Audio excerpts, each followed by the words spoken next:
कि जो marital rape होता है, क्या वो घरेलू हिंसा में आता है या नहीं आता है?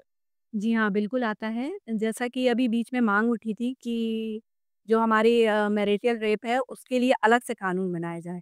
तो माननीय न्यायालय ने भी कहा है कि उसकी ज़रूरत नहीं है क्योंकि ऑलरेडी इस पे लॉ बना हुआ है जो कि हमारे घरेलू हिंसा में आता है। तो जो लैंगिक घरेलू हिंसा में आएगा वो मैरिटल रेप भी आ जाता है और जो अप्राकृतिक यौन हिंसा होती है वो भी लैंगिक उत्पीड़न में आ जाता है। तो मैरिटल रेप के लिए जहाँ तक है अलग से कानून की आवश्यकता नहीं है, ये इस कानून के अंतर्गत आता है।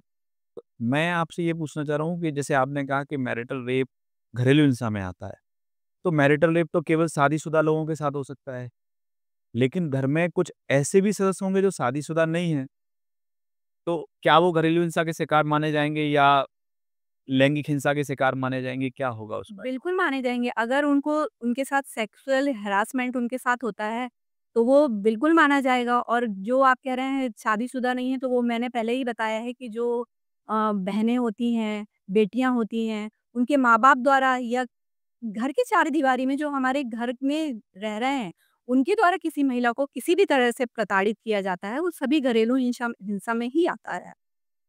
बिल्कुल, बिल्कुल। तो मेरा इसको लेकर एक सवाल था कि चाहे वो लैंगिक हिंसा हो या मैरिटल रेप हो, तो क्या मैरिटल रेप को लेकर कोई अलग कानून है क्या? नहीं, अभी तक ऐसा अलग कानून नहीं बना है।